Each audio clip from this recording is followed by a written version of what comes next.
दोस्तों मेरे YouTube channel design education में आप सबका स्वागत है। मैं साबिर अहमद। दोस्तों टाइटल देखकर आप समझ गए होंगे कि आज की क्लास में हम क्या सीखने वाले हैं। तो आज की क्लास में हम जानेंगे auto split end user defined split, इस दोनों के बारे में हम जानेंगे। तो चलिए वीडियो शुरू करते हैं। शुरू करने से पहले हर बार की तरह आपसे गुजारिश है, अगर मेरे चैनल को आप सब्सक्राइब नहीं किया होता प्लीज़ सब्सक्राइब कर दे, उसके पास जो बेल आइकन है उसको भी दबा दे। तो चलिए शुरू करते हैं, लेट्स गो।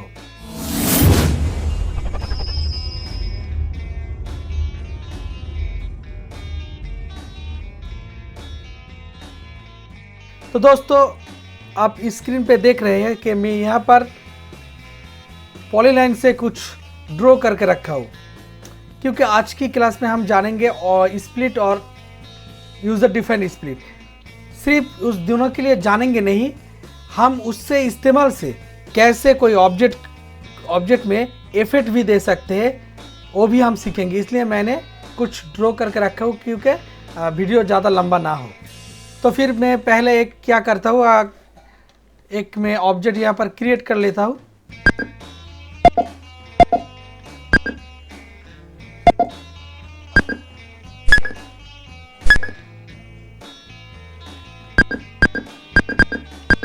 एंगल दे देता हूँ। दोस्तों देखिए मैंने यहाँ पर एक ऑब्जेक्ट क्रिएट किया, लेकिन इसका जो स्टेज यहाँ पर शो नहीं हो रही है। तो मैंने क्या किया, आपको दिखाने के लिए मेरा कीबोर्ड से टी प्रेस करके प्रीव्यू करके देखता हूँ। तो देखिए यहाँ पर स्टिच जो मिसिंग है, कैसे हम समझेंगे स्टिच मिसिंग है। तो देखिए ये जो लाइन है ये स्टिच है, पूरा लाइन है, और ये देखिए डॉट डॉट करके लाइन जो है ये मिसिंग है, यहाँ पर कोई स्टिच नहीं है। ठीक है, तो मैं प्रीव्यू शो करके देखता हूँ। देखिए यहाँ पर भी शो हो रही है, जो यहाँ से यहाँ तक स्टिच दिख रही है, और ये जो है स्टिच मिसिंग है। समझ लीजिए इसको मैं मशीन में चला रहा हूँ, इस पंचिंग को। तो क्या होगा, तो मैं प्रीव्यू करके दिखाता हूँ। तो होगा क्या, यहाँ से यहाँ तक आप देख रही है एक लाइन है, यहाँ से यहाँ तक, तो सिर्फ यहाँ से यहाँ तक पंचिंग होगा, यहाँ से यहाँ तक। यहाँ पर दिखा रही है इतना तक नहीं होगा, और ऊपर कितना तक होगा, यहाँ से यहाँ तक होगा। ठीक है, और तो इस वजह क्या है, तो यहाँ पर मैंने जो ऑब्जेक्ट क्रिएट किया, यहाँ पर मैं शार्टिन डाला हुआ है। तो शार्टिन में अगर चौड़ाई ज़्यादा हो जाए तो क्या एक रेंज में ये नीडल पॉइंट जो है, सिलाई जब होता है, जब टाका लगता है तो एक रेंज में लगता है। मिनिमम मैक्सिमम क्या होता है 7 mm होता, सबसे अच्छा होता है। इसका जो चौड़ाई 7 mm तक ठीक थे, क्योंकि टाका जो सुई का टाका लगता है तो मशीन अच्छा भी चलता है, तो उसका रेंज रखता है 7 mm। तो यहाँ पर जो काफ़ी चौड़ा है, तो इतना बड़ा टाका वो मशीन में नहीं चलता है, इसलिए यहाँ पर स्टिच शो नहीं हो रही है। तो आपके पास 3 विकल्प है। एक, ऑटो स्प्लिट ऑन करिए तो ये आ जाएगा स्टिच, टाका लग जाएगा। 2, इसके बीच में इसके ऊपर कोई यूज़र डिफाइंड स्प्लिट यूज़ करें तो इसको टाका लग जाएगा। और 3, इस ऑब्जेक्ट तातमी से इस ऑब्जेक्ट को ये शार्टिन है, इसको मैं कन्वर्ट करके तातमी में करता हूँ तो कोई प्रॉब्लम नहीं रहेगा। ओके, तो आपको दिखाता हूँ इस प्रॉपर्टीज में जाकर दिखाता हूँ, तो आपको समझ आ जाएगा ये स्प्लिट क्या है। तो मैं प्रॉपर्टीज में जाके आपका समझाता हूँ कि ये क्या है ये स्प्लिट।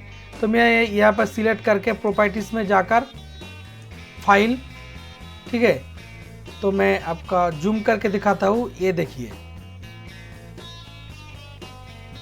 यहाँ पर लिखा हुआ है ऑटो स्प्लिट। तो मैं यहाँ पर जब देखिए, मैं जब ये चेक कर दिया, ये अनचेक है, मैं चेक कर दिया, जब चेक कर दिया देखिए तुरंत यहाँ पर क्या हुआ, ये स्टिच आ गया, टाका जो लग गया। क्यों लग गया?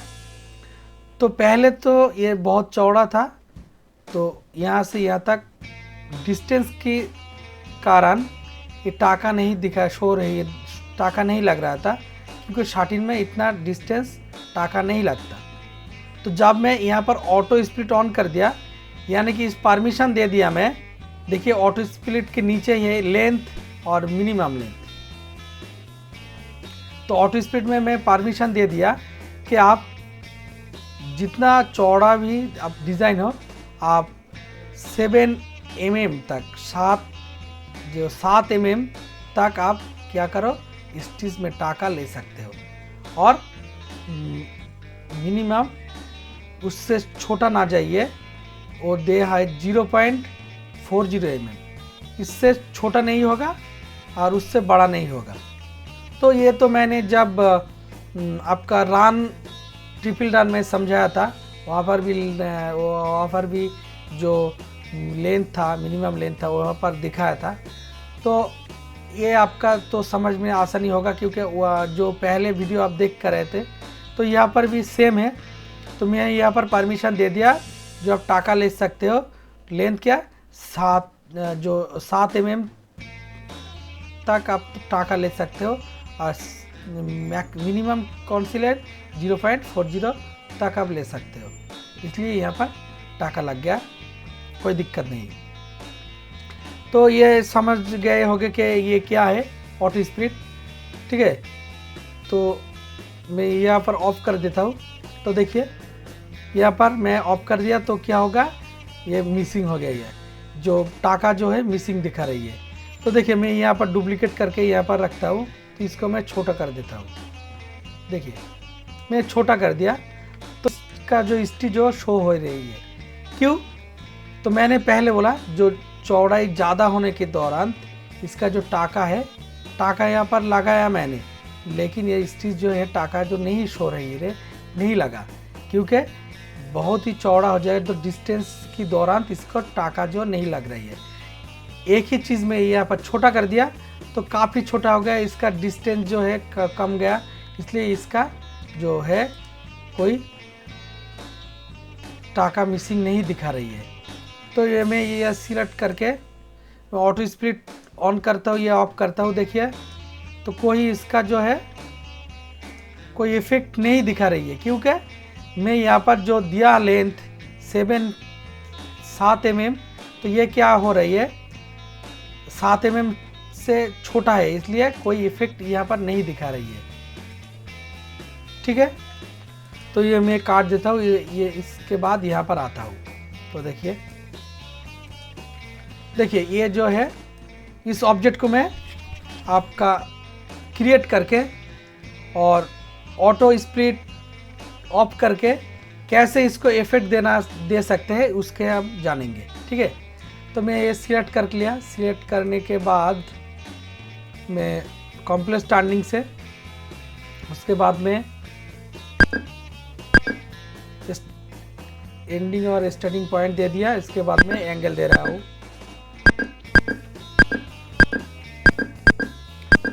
मैं एंगल दे दिया, उसके बाद मैं एंटर कर दिया। देखिए ये एक इफेक्ट है। अब ध्यान से देखिए, मैं यहाँ पर 3 इफेक्ट दिखाऊंगा। ये एक इफेक्ट है, 1 नंबर एक इफेक्ट हो गया। अगर इसको मैं सिलेक्ट करके ऑटो स्प्लिट ऑन कर दूं, तो देखिए ये एक इफेक्ट, तब 2 इफेक्ट हो गया। इसके बाद और इफेक्ट ये मैं दे सकता हूँ। देखिए मैं सिलेक्ट करके ऑटो स्प्लिट ऑफ कर देता हूँ। ऑफ करके आप नीचे में देखिए यहाँ पर लिखा हुआ है इफेक्ट्स, यहाँ पर जाओगे। यहाँ पर जाने के बाद आप ऑटो जंप पे जाइए। ऑटो जंप पे जाने के बाद यहाँ पर जो ऑटो जंप टिक मार्क है वो अनचेक कर दीजिए। देखिए मैंने अनचेक कर दिया, तो यहाँ पर कोई इफेक्ट नहीं दिखा रही है, ठीक है। क्योंकि इसका जो लेंथ यहाँ पर देखिए, लेंथ दिया है, ऑटो जंप का लेंथ दिया हुआ है, मैक्सिमम लेंथ 12.1 mm और जंप लेंथ यहाँ पर दिया हुआ है 7 mm। जो लेंथ है 7 mm से कम है, इसलिए कोई इफेक्ट नहीं दिख रही है। तो मैं यहाँ पर क्या करता हूँ, जो मैक्सिमम लेंथ 12 है तो मैं यहाँ पर कर देता हूँ 6.5। तो देखिए जब भी मैं 6.5 कर दिया तो मैं कलर भी चेंज करता हूँ तो देखिए एक इफेक्ट आ गया। ठीक है, तो यहाँ पर आप ऑटो जंप पे जाके यहाँ पर कम ज़्यादा करके इफेक्ट दे सकते हो। मेरा मतलब है तो उसके इस्तेमाल से क्या क्या इफेक्ट हो सकता है वो भी जान ले। तो आपका जो पंचिंग होगा कोई इफेक्ट देना चाहते हो तो आप दे सकते हो। तो देखिए मैं यहाँ पर कम कर देता हूँ, या 6.5 दिया हो तो मैं 3 कर देता हूँ। तो 3 करने के बाद अब देखिए यहाँ पर जो स्प्लिट था, पहले एक स्प्लिट था, अब 2-3 हो गया, क्योंकि मैं यहाँ पर परमिशन दे दिया 3 mm, यानी कि 3 mm अंतर ये जो स्प्लिट है स्प्लिट करे। तो यहाँ पर देखिए पहले तो मैं अंडू करके देखता हूँ।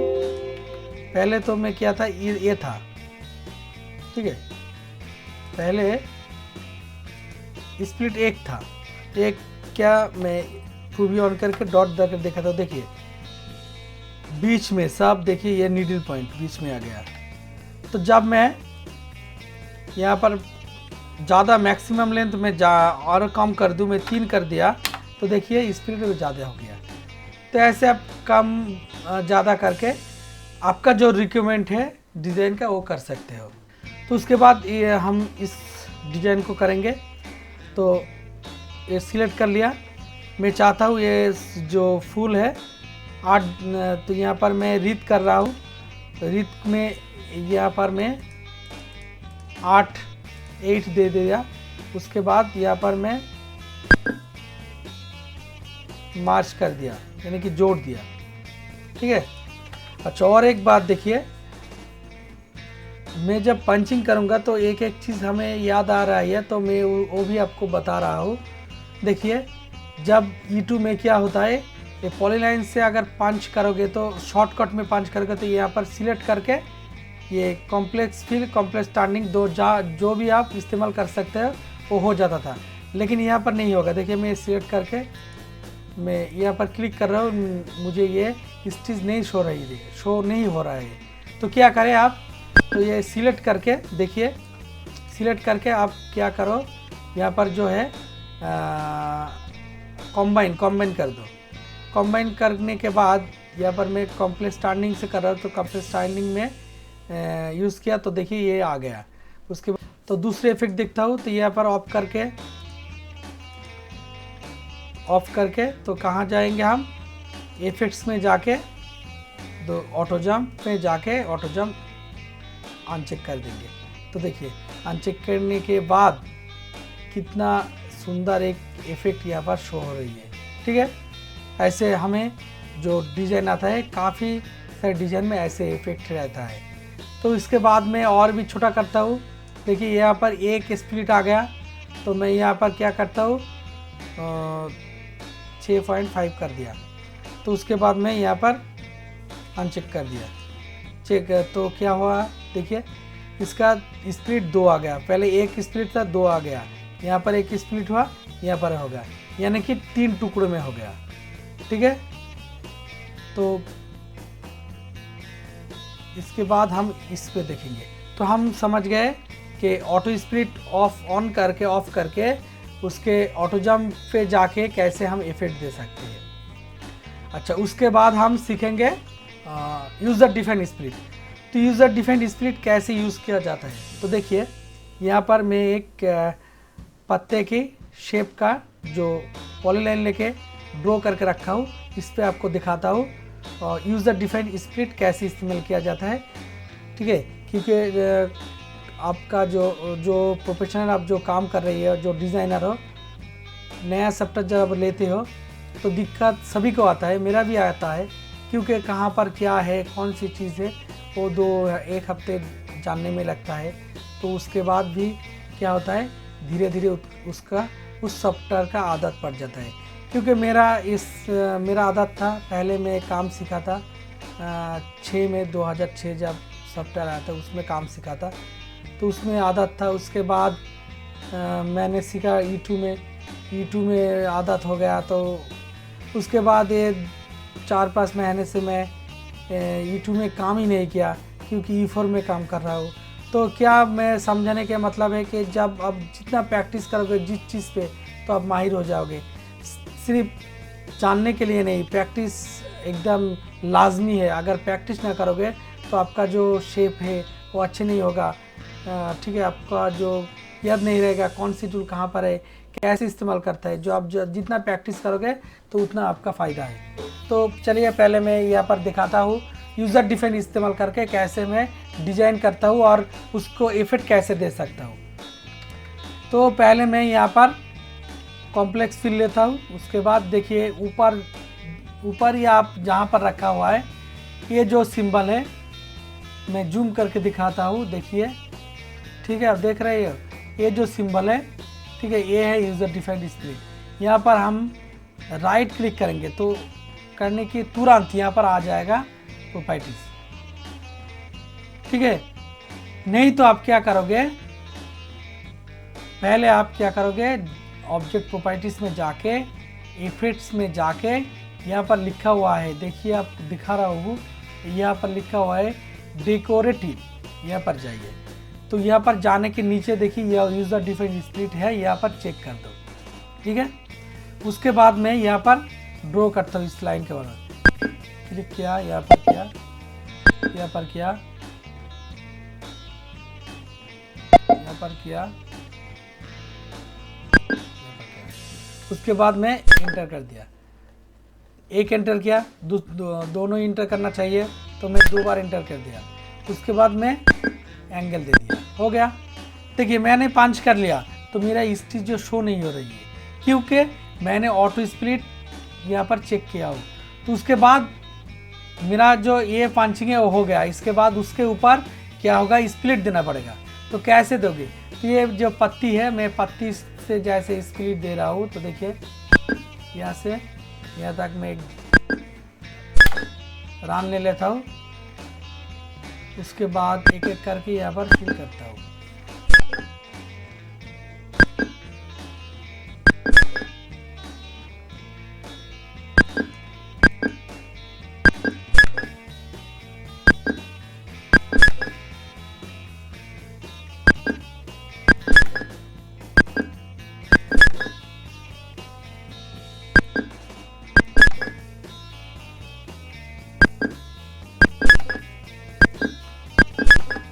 आप देख रहे हो तो पत्ते का मैं जो शेप दे रहा हूँ यहाँ पर यही स्प्लिट होगा, ठीक है। देखिए यहाँ पर जैसे मैं पत्ता बनाया वैसे ही स्प्लिट होगा। तो मैं उस देने के बाद एंटर कर दिया। तो देखिए यहाँ पर जो मैं यूज़र डिफाइंड स्प्लिट बनाई है यहाँ पर उतना ज़्यादा है, देखिए मिसिंग उतना ज़्यादा नहीं शो रही है। तो एक क्योंकि यहाँ पर जो मैं ऑटो स्प्लिट है वो ऑन हुआ, इसलिए देखिए ये जो देखिए ये ऑटो स्प्लिट ऑन है। तो मैं ऑफ कर देता हूँ, सिलेक्ट करके ऑफ कर देता हूँ, सॉरी। देखिए जब सिलेक्ट करके ऑफ कर दिया तो देखिए अब जो यहाँ पर ऑटो स्प्लिट है कितना शानदार दिखा रही है, कितना सुंदर इफेक्ट दिखा रही है। तो मैं क्या किया, और भी इसका जो प्रॉपर्टीज है यहाँ पर मैं उस कम कर देता हूँ प्रॉपर्टीज़ का। तो देखिए और भी अच्छा लग रहा है। तो ऐसे करके कोई भी मैं स्प्लिट देकर डिज़ाइन कर सकता हूँ। तो आज जितना ही, अगर समझने में कोई प्रॉब्लम हो रही है तो आप हमें व्हाट्सएप पे मैसेज कर सकते हो। तो इंशाल्लाह मैं कोशिश करूँगा आपका जो मैसेज आए उसके जवाब देने के लिए। तो आज इतना ही, अल्लाह हाफ़िज़।